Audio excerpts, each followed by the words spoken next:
स्वागत है आपका आज के हमारे इस वीडियो में। मैं आनंद दुबे लाया हूँ आपके लिए एक कक्षा 10 का पाठ 4 मैथ से वो क्वेश्चंस जो आपके यूपी बोर्ड या फिर अन्य किसी भी बोर्ड में रहे हों। याद रखिएगा, ये ज़रूर पूछे जाएंगे और मैं आपको बता दूं कि ये नंबर हमेशा 4 नंबर देने के लिए आता है आपके पेपर में। तो इसलिए ज़रूर हमारी ये वीडियो आप अंत तक देखिए और अपने एग्ज़ाम को करिए बेहतर। तो चलिए देखते हैं कि क्या है इसमें कुछ खास। तो कुल मिला के बात ऐसा है दोस्तों कि इसके अंदर हमें जो है द्विघात समीकरण करने को मिलेगा। इसके अंदर हमें द्विघात समीकरण करने को मिलेगा और जैसा कि मैं आपको बता दूं कि हमारा द्विघात समीकरण पहला जो हमारा टाइप आता है वो आता है गुणनखंड विधि से। किस विधि से दोस्तों? आता है गुणनखंड विधि से। किस विधि से? गुणनखंड विधि से। दूसरा हमारा जो टाइप आता है वो टाइप आता है हमारा पूर्ण वर्ग बनाकर, जो कि सबसे ज़्यादा पूछा जाने वाला है। तो पूर्ण वर्ग बनाकर। इसके बाद जो हमारा तीसरा टाइप है वो हमारा श्रीधराचार्य सूत्र से भी सॉल्व किया जाता है दोस्तों। तो आज के वीडियो में हम अच्छे से इस पूरे एक एक टॉपिक को अच्छे से क्लियर करेंगे और बेहतरीन तरीके से कक्षा 10 की तैयारी शुरू करेंगे। ठीक, तो देखिए हमारा 4.1 से, याद रखिएगा 4.1 के अंतर्गत जितने भी सवाल पूछे गए हैं उनमें मैं आपको थोड़ा थोड़ा सा हर चैप्टर को जो है हर एक्सरसाइज को थोड़ा बहुत क्लियर करते हुए चलना चाहूँगा, जिससे कि आप बेहतर ढंग से तैयारी कर सकें। तो हमारा 4.1 का जो पहला सवाल है वो है कि जांच कीजिए कि क्या निम्न द्विघात समीकरण है।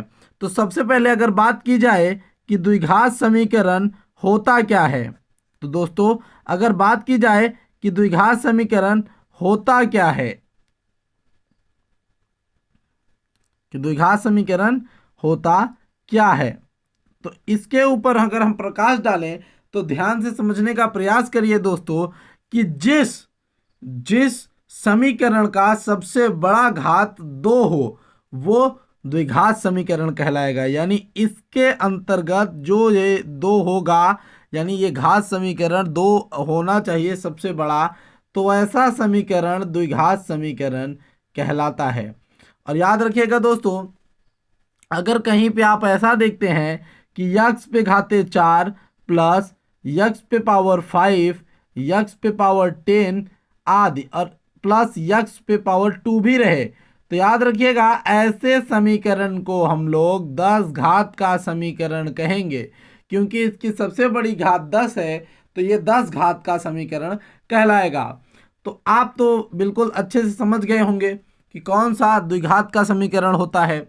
ठीक, तो अब बात को समझ लीजिए कि क्या रूप होता है, क्या रूप है इसका, क्या रूप है द्विघात समीकरण का। तो देखिए दोस्तों, द्विघात समीकरण का जो रूप है वो कुछ ऐसा होता है ax plus B Y plus C. यहाँ पे एक्स स्क्वायर रहेगा और माफ़ करिएगा यहाँ पे बी एक्स भी रहेगा। ठीक, माफ़ करिएगा यहाँ पे बी एक्स रहेगा, मैं इसको काट के यहाँ पे लिख देता हूँ बी एक्स। अब एक चीज़ समझना है आपको, ये जो ए बी और सी दिया है ये आपके अंक होते हैं। क्या होते हैं दोस्तों?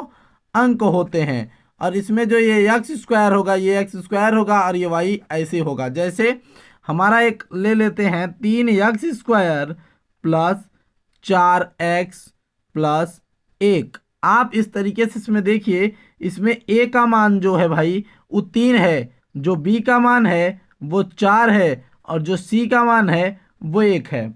बाकी ये जो आपका एक्स स्क्वायर और ये x दिया है, तो ये देखिए अगर हम लोगों ने देखा कि अगर हम इसको 3 को a मान लें तो हमारा a और ये एक्स स्क्वायर, और इधर 4 को अगर b मान लिया जाए तो ये b और ये x हो जाएगा, और ये c को अगर हम लोग एक को अगर हम लोग c मान लेते हैं तो ये आप देखिए हमारा द्विघात समीकरण का रूप बन जाता है दोस्तों। तो उसी तरीके से हमारे हर सवालों को हम लोग सॉल्व करते भी चलेंगे। और हमारा जो 4.1 का पहला सवाल है वो सवाल कहता है दोस्तों पहचान करने के लिए, क्या कहता है, केवल पहचान करने के लिए कि कौन से द्विघात समीकरण है और कौन से द्विघात समीकरण नहीं है दोस्तों। तो इसका जो पहला सवाल है मैं आपको दिखा दूं कि यहाँ दिया है कि x+1 का होल स्क्वायर, कि x+1 का होल स्क्वायर बराबर 2 x ब्रैकेट के अंदर और ये -3। इस सवाल को हम लोगों को करना क्या है दोस्तों कि कुल मिला के इस सवाल को हमें ये चेक करना है कि क्या दो घात का समीकरण है अथवा नहीं है। तो यहाँ पे देखिए a+b के होगा होल स्क्वायर का हम सूत्र भी खोल सकते हैं। तो x का स्क्वायर प्लस b का स्क्वायर और यहाँ पे 2x इस तरीके से, और यहाँ पे 2 का गुणा जब हम इसमें कर लेंगे तो ये हो जाएगा 2x और इधर 2 तिहाई 6 हो जाएगा दोस्तों। तो इसी तरीके से देखेंगे तो ये हो जाएगा x² प्लस 1 प्लस 2x, इस 2 को हम इधर ला लें तो ये हो जाएगा -2x, ये हो जाएगा -6।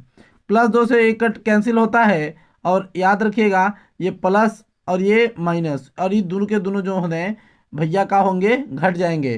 तो x² -5 हमारे पास बचता है। क्या बचता है दोस्तों, हमारे पास बचा राशि जो है, माफ़ करिएगा यहाँ पे थोड़ी सी भूल हुई कि ये जो इधर जो है माइनस में है इधर आएगा तो ये प्लस में हो जाएगा, तो ये यहाँ पे जो है 7 में हो जाएगा। ठीक, याद रखिएगा ये प्लस x² प्लस 7 हो जाएगा। तो ये हमारा द्विघात समीकरण है। क्यों द्विघात समीकरण है भाई, बताओ क्यों द्विघात है? द्विघात इसलिए क्योंकि इसकी जो सबसे बड़ी घात है वो 2 है, तो इसलिए द्विघात का समीकरण है दोस्तों। उसके बाद हमारा ऐसे ही बाकी के सारे सवालों को हम 4.1 के अंदर सवाल को सॉल्व करेंगे। और जब दूसरे सवाल की बात करी जाती है कि 4.2 का जब दूसरा सवाल 4.1 के जब हम दूसरे सवाल टाइप के विषय में बात करते हैं तो वहाँ पे दिया है कि एक आयताकार भूखंड का क्षेत्रफल 528 मीटर स्क्वायर है और दे दिया है कि क्षेत्रफल की लंबाई मीटर में चौड़ाई के 2 गुने से 1 अधिक है। हमें भूखंड का लंबाई और चौड़ाई ज्ञात करना है। तो दोस्तों इसमें केवल आपको समीकरण लिखने के लिए दिया है, ये काम आप कर लीजिएगा, या फिर आपको अगर इस पे वीडियो चाहिए तो दोस्तों कहिए वीडियो हम डाल देंगे। हमने 3.1 तक अपने जो है प्लेलिस्ट के अंदर दे रखा है, तो आप प्लेलिस्ट के अंदर भी जाकर हमारे वो वीडियो को देख सकते हैं दोस्तों, और हमारे उस वीडियो को देखना मत भूलिए। चलिए हम समझाते हैं अब 4.2 के कुछ सवालों को। 4.2 के सवाल जो कि पहला ही सवाल आपका दिया हुआ है कि भैया गुणनखंड विधि से निम्न द्विघात समीकरणों के मूल ज्ञात करिए। ध्यान से समझिएगा, यहाँ पे कह रहा है किस विधि से दोस्तों, गुणनखंड विधि से। और क्या ज्ञात करने के कह रहा है भैया, द्विघात समीकरण के क्या मूल। तो द्विघात समीकरण के मूल ज्ञात करने के लिए हम लोगों को कह रहा है, क्या कह रहा है, द्विघात समीकरण के मूल ज्ञात करने के लिए। चलिए इस सवाल को अच्छे से समझिएगा। अगर आप इस सवाल को अच्छे से समझ जाते हैं दोस्तों तो आगे के सारे सवाल आपसे बेहतरीन ढंग से बनेंगे। चलिए तो देखते हैं पहला सवाल जो हमारा है x² -3x और यहाँ पे -10 बराबर 0। अब ध्यान से समझना है आपको, इस सवाल के अंतर्गत बेटा कुछ नहीं है, बस एक चीज समझना है कि सवाल का रूल क्या है और सवाल कैसे सॉल्व होगा।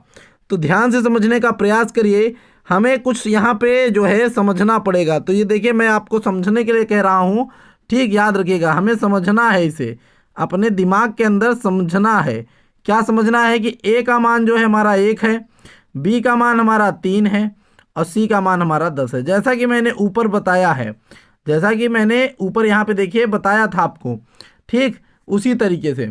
अब ध्यान से समझिए कि हम लोगों को जो ये a है और ये जो c है इसका हम लोगों को गुणा करना पड़ता है।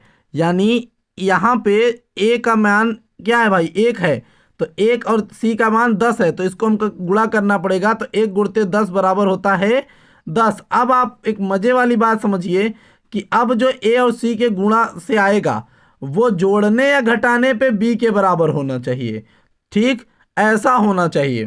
तो ऐसा क्या हो सकता है दोस्तों, तो ध्यान से देखिए ऐसी कौन कौन सी संख्या है जिनको गुणा करने पे आए और जोड़ने या घटाने पे ऐसा आए। तो देखिए 5 गुणते 2 हो सकता है, तो 5 दूनी 10 होता है, लेकिन अगर हम 5 में से 2 घटाएंगे तो हमें 3 मिलता है, ना कि -3। तो अगर हम कुछ ऐसा करें कि यहाँ पे माइनस रखें और यहाँ पे प्लस कर दें तो क्या हो, तो हमारा आंसर आ सकता है। ठीक, तो हम अब यही करेंगे क्या, यक्स स्क्वायर और यहाँ पे हमारा होगा -5x प्लस 2x और -10 बराबर 0। आपने देखा मैंने केवल इसी को तोड़ा है दोस्तों, केवल इसी को, और यहाँ पे 1 है, जहाँ पे कुछ नहीं वहाँ पे 1, और 1 और 10 का गुणा क्या होता है 10, और इसी 10 को हम लोगों को 3 के हिसाब से विभाजित करके लिखना पड़ेगा कि गुणा करने पे तो 10 आए, लेकिन जोड़ने या घटाने पर, चाहे जोड़ो चाहे घटाओ ये आपकी इच्छा, चाहे जोड़ने या घटाने पर -3 आना चाहिए। तो -5x में से अगर हम +2 जोड़ देंगे तो क्या हो जाएगा भैया, -3x। अब हम लोगों को करना क्या है, अब हमारा रूल चलेगा कि हम दोनों में से किसी एक को कॉमन ले लेंगे। कॉमन का अर्थ होता है जो दोनों में मिले उसे निकाल लेते हैं। तो दोनों के पास x है, हमने x बाहर लिया और यहाँ से 1x इसके पास बचा और इसके पास जो है अब केवल 5 बचा, ये अंदर रह जाएगा। अब यहाँ से हम +2 को कॉमन ले लेते हैं, +2 को कॉमन लेने पे ये x यहाँ पे आ जाएगा, और इसके अंदर देखिए दोस्तों 5 दूनी 10 होता है, तो 2 कॉमन हो चुका है तो -5 बचा। अब होगा क्या, हम इसको एक बार लिखते हैं, तो x -5 एक बार लिख दिए, उसके बाद x + 2 एक बार और लिख दिए। तो दोस्तों ये हो गया। ठीक, इसी तरीके से आप अगर चाहेंगे तो आप इसको अच्छे तरीके से खूब बढ़िया समझ लीजिएगा, और अगर आपको इसकी पूरी वीडियो चाहिए तो चलिए हम अपने पूरे प्लेलिस्ट में ये वीडियो डाल दिए हैं, या फिर डाल दें पूरी तरीके से, अच्छे से जाके आप उसको देख लीजिए। तो दोस्त ये 4.2 का जो पहला सवाल था हमने ये बता दिया आपको। इसी तरीके से आपका जो देखिए 4.2 का जो है दोस्तों, अब चलते हैं 4.2 के दूसरे का तरफ। ठीक, दूसरा सवाल याद रखिएगा, ये पहला का दूसरा नहीं है दोस्तों, ये दूसरे का पहला है। ठीक, तो ये 2.1 का जो है भैया, 4.2 का जो सवाल है कि x² -45x और +324 बराबर 0। तो देखिए दोस्तों ये भी सवाल सेम उसी तरीके से है। आपको करना क्या है, यहाँ पे एक जो है इसका गुणा 324 में करना है, और उसको इस प्रकार से लिखना है कि आपको जोड़ने या घटाने पर वो आपको 45 -45x मिलना चाहिए दोस्तों। अगर आप ऐसा करने में नाकामयाब रहते हैं तो आपका सवाल गलत हो सकता है। ठीक, तो चलिए हम लोग ट्राई करेंगे। तो देखिए दोस्त, हमको करना क्या है कि x², ठीक, अब देखिए यहाँ पे माइनस और ये +324 को हमें यहाँ तक, तो देखो भाई सब ऐसे है, इसको ऐसे लिखना पड़ता है। तो आप सोचो कितने में कितना जोड़ने पे 45 होता है। तो भाई आप जोड़ते जोड़ते देखेंगे तो देखो भाई 39 में 6 जोड़ने पर भी जो है आपका 45 होता है, और इन दोनों को अगर माइनस माइनस में रखा जाए तो हमारा 45 आ सकता है। 39 छक्का 324 होता भी है। तो चलिए देखते हैं, तो 39x और -6x, तो देखिए 39 छक्का 324 और 39 और 6 इन दोनों को घटाने पर याद रखिए माइनस माइनस जुड़ जाता है, तो ये -45 हो जाएगा। ठीक, अब इसमें से हम कॉमन ले लेते हैं, यक्स को बाहर निकाल लेते हैं, तो यहाँ पे यक्स बचेगा दोस्तों, यहाँ पे यक्स बचेगा और ये बच गया 39। अब यहाँ पे -6 कॉमन ले लेते हैं, तो यहाँ पे यक्स और इधर आ गया 39। अब देखिए दोस्तों, अब यहाँ पे हमको इसको एक बार लिखना है, एक बार हम लिख लेते हैं, तो यक्स -39 यहाँ पे आ गया। अब यक्स -6 यहाँ पे हो गया। तो दोस्तों हमारा ये सवाल भी जो है खत्म हो गया। अब आगे की ओर बढ़ते हुए हम देखेंगे कि कैसे 4.3 के सवालों को 4.3 के सवालों को कैसे सॉल्व किया जा सकता है, जो कि है पूर्ण वर्ग बनाकर। हाँ दोस्तों, पूर्ण वर्ग बनाकर कैसे सवालों को सॉल्व किया जाता है। ठीक, तो देखिए पहला ही सवाल जो आ रहा है वो कुछ इस प्रकार से है। इस सवाल को बड़े ध्यान से देखना होगा आपको। अगर आपने इस सवाल को देखने में गलतियां की तो आपको ये सवाल बिल्कुल नहीं समझ में आएगा दोस्तों, फिर आप जो है संशय में पड़ सकते हैं। तो देखिए सवाल हमारा है 2x पर स्क्वायर -7x + 3 बराबर 0। अब आपको एक रूल इसमें समझ लीजिए, जब हम किसी भी चीज को पूर्ण वर्ग बनाते हैं, क्या बनाते हैं दोस्तों, जब हम पूर्ण वर्ग बनाते हैं, ठीक, तो इसमें रूल होता है कि यहां पर यक्स स्क्वायर के अलावा और कुछ ना हो, तो हमको यहां से दो को हटाना पड़ेगा। तो हमने क्या कहा है, ये ए है, ये बी है और ये सी है, तो हम लिखेंगे ए को समीकरण, क्या कहेंगे दोस्तों, ए को समीकरण में भाग देने पर, हम लिखेंगे समीकरण को भाग देने पर हमें ये लिखना पड़ेगा। अब जब हम ये लिख देते हैं दोस्तों, उसके बाद क्या होगा कि हमको भाग करना पड़ेगा।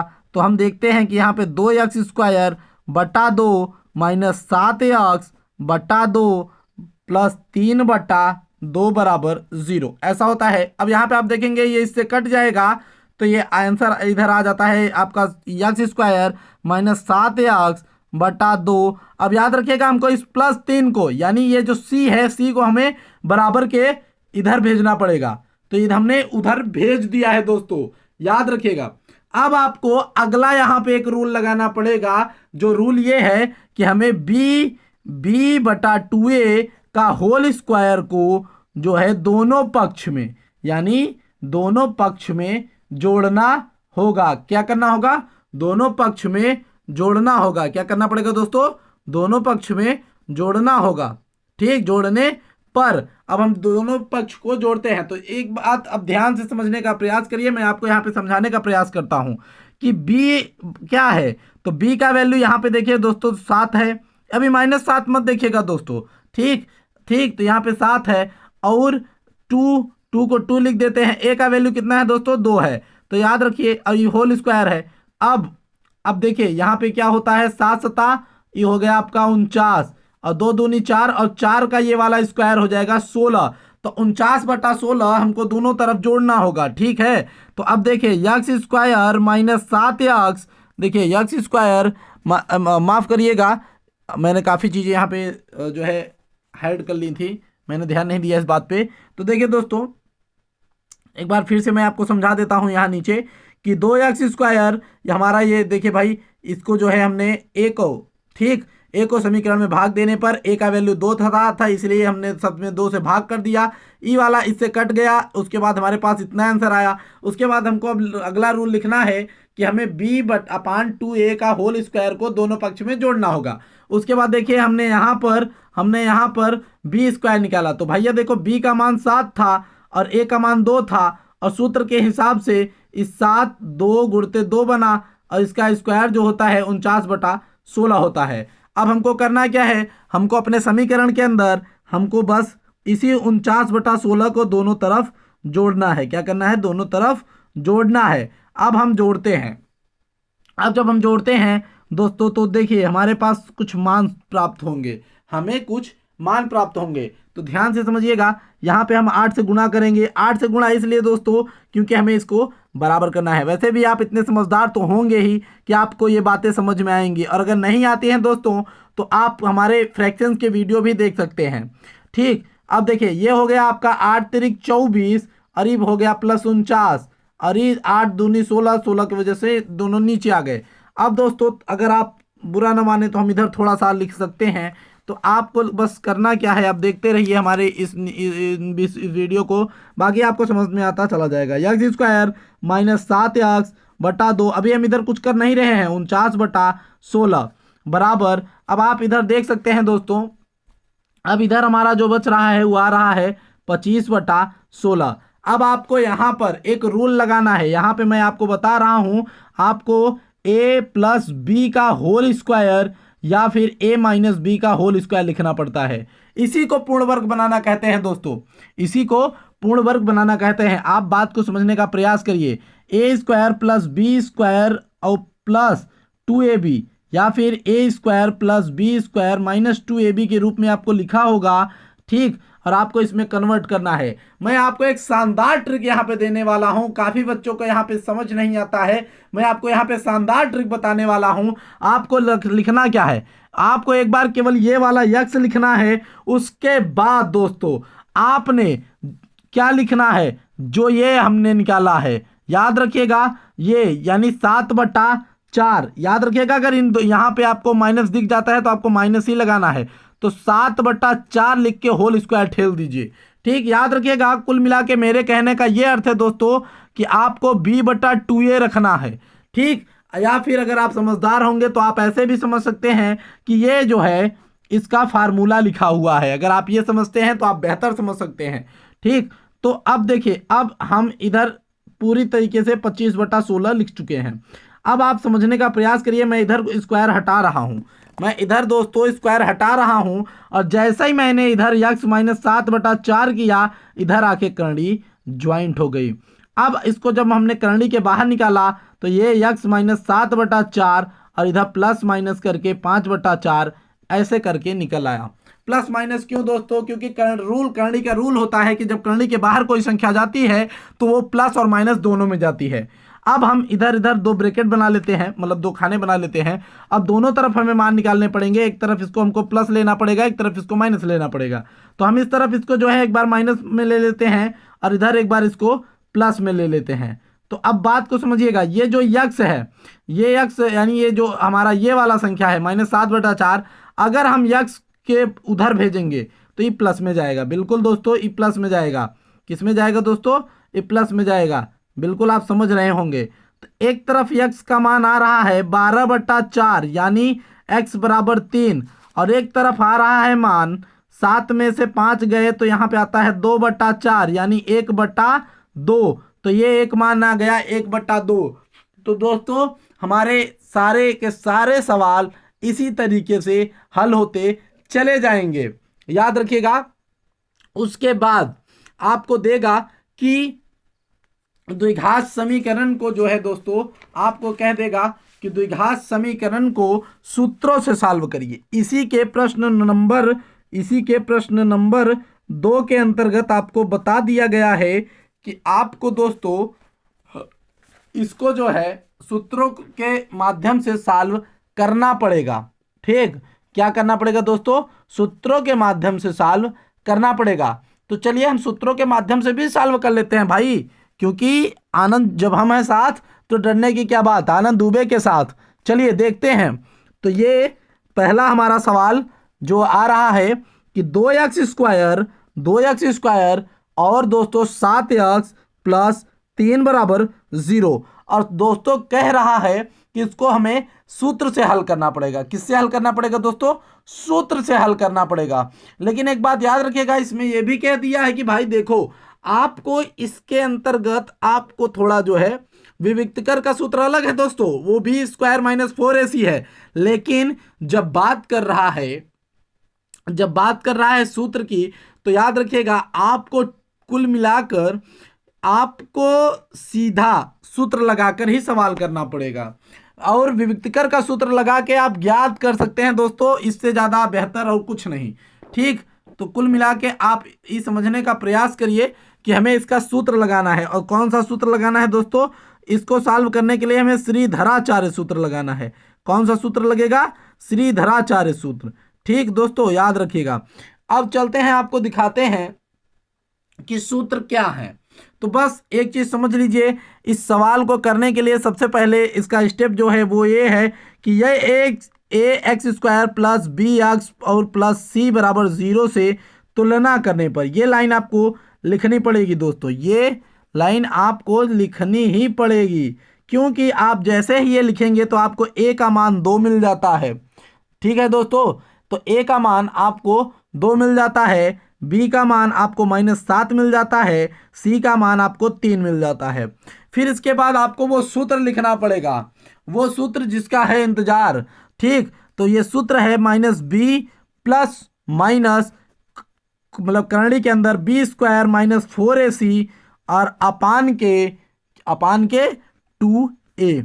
अब देखिए एकदम मस्का सवाल है दोस्तों, एकदम मस्का, इसके जैसा सवाल ही नहीं। तो देखिए माइनस तो भाई सूत्र का है और b का वैल्यू भी माइनस में है, तो हम इसको माइनस माइनस के अंदर रख देते हैं। अब एक बार प्लस एक बार माइनस लिख लेते हैं। अब b का स्क्वायर देखो दोस्तों माइनस में है तो माइनस के अंदर लेके चलो। ठीक, फिर 4 आ गया। अब a का वैल्यू गुणते 2 है और c का वैल्यू आपका 3 है। अब पूरा के बट्टे लगा दो 2, अब a का वैल्यू है 2। ठीक दोस्त, अब चलिए समझने का प्रयास बस आप लगातार करते रहिए, हमारा काम तो बहुत आसान हो जाएगा। तो ये माइनस और माइनस का गुणा प्लस हो गया। अब ये प्लस और माइनस हो गया। अब ये करनी के अंदर जा रहा है भाई, तो ये 7 सता 49 हो गया। ई माइनस हुआ। अभी 4 दूनी के 8 और 8 तिरिक 24, ठीक, ये 8 तिरिक 24 और ये हो गया 4, ये हो गया 4। अब देखो दोस्तों, अब यहाँ पे 7 प्लस माइनस और यहाँ पे एक करनी में 25। अब भाई 49 में से 24 गया तो 25। अभी नहीं आता है दोस्तों, तो देखो भाई यहाँ जोड़ रहे हैं, एक अच्छा 10 तुम्हारे बस का नहीं है, ठीक, या फिर करनी वाला वीडियो देखो। चलिए तो हम इधर से आते हैं, थोड़ा इधर देख लेते हैं। तो अब इधर देखने का प्रयास करिएगा। तो एक बार हमको क्या करना है, ये 7 प्लस लेना है, करनी में 5 को हम लोग बाहर निकाल लेते हैं तो 5 आ जाता है और ये बटा 2 हो जाता है। और एक बार इस 7 को जो है हम माइनस में ले लेते हैं। क्यों ले लेते हैं भाई, यहाँ पे प्लस माइनस दोनों है इसलिए ले लिए। तो ध्यान से समझना, एक के लिए तो जो मान आ जाएगा वही हो जाएगा 12/2। तो भाई एक के लिए जो मान आ जाएगा वो क्या है, 12/2। और माफ करिएगा 12/4, यहाँ पे 4 था, माफ करिएगा मैंने ध्यान नहीं दिया। तो 12/4, ठीक दोस्तों। तो यहाँ पे 12/4 है, ठीक, क्या है दोस्तों, 12/4 है, ठीक। तो यहाँ पे 12/4, तो इसका मतलब 4 1 का 4, 4 3 12, तो एक का वैल्यू आ गया 3। अब देखिए यहाँ पे आ रहा है 7 5 2 और ये बटा 4, तो ये 1 हो गया, ये 2 हो गया, यानी एक का मान आ गया 3 और एक का मान आ गया बटा 2। तो दोस्तों आज हमारी इस 26 मिनट के वीडियो में हमने पाठ 4 के सभी चीजों का विश्लेषण करके बता दिया है। हम इसके विषय में दूसरी वीडियो लाएंगे और हम इसको पूरा एक्सप्लेन करेंगे। कक्षा 10 एक नंबर की तैयारी के साथ स्वैक मैथ साइंस पॉइंट पे आपका खत्म होगा। अगर आपको ये वीडियो अच्छी लगी हो तो हमें लाइक करना मत भूलें। धन्यवाद, मिलते हैं अगले वीडियो में, बाय बाय।